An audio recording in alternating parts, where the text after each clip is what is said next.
Yeah, it's really interesting, I think, to me, this Jane Austen as a sort of self-help guide.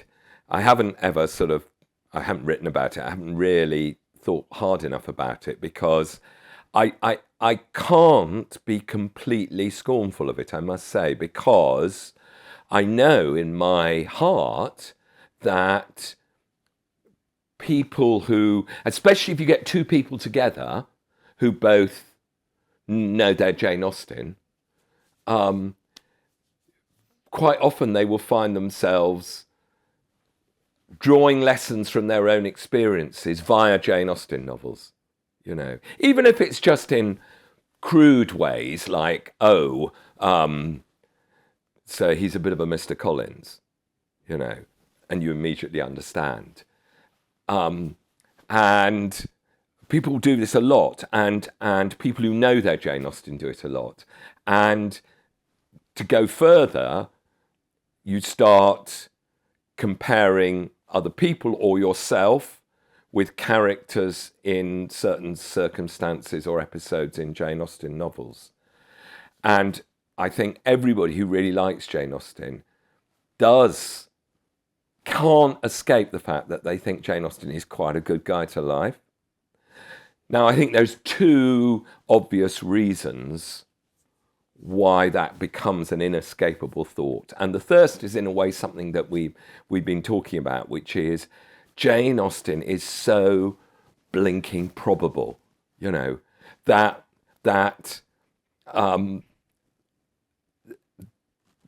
with the exception, I think Sense and Sensibility, there's a subplot there which I don't quite believe in, of which Colonel Brandon has to tell them, and he's fought a duel with Willoughby, and that sounds a little bit like the kind of thing that might have happened in an earlier novel. But once she gets going, it just, to me, there's hardly a moment where you think, do I believe that? Do I believe that this could happen, that this character could behave in this way, that they could have an argument or misunderstanding about this thing? I totally believe it. So it seems, it never seems remote from ordinary life.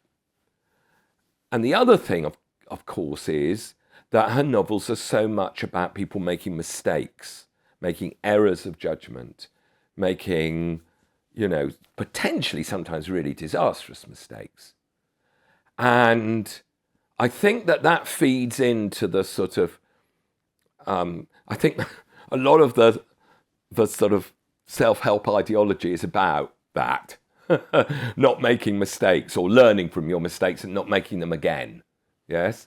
And Jane Austen's stories seem to be a bit about that.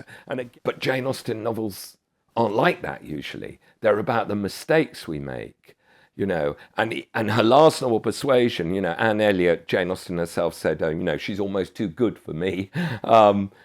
She's very good. She's incredibly perceptive. But even so, the novel is all about her mistake, the catastrophic mistake she's made before the novel begins, in not following her heart, basically. But then the whole novel is punctuated by errors that she makes, that you only discover her errors when you get really near the end of the novel, in her judgments about what Captain Wentworth is thinking or feeling. She understood him, the novel says, and then it follows, he could not forgive her. But actually, this is the man's falling back in love with her, really. But you don't know that because you share her misperceptions of it. So I think that mistake-making aspect of it is also a real incentive to sort of take it and think, wow, I've been learning from the mistakes of these people. I can learn from my own, as it were, and I can, it's very easy to project that kind of choice, which is initially a choice that the heroine gets wrong, onto my life, your life, anybody's life.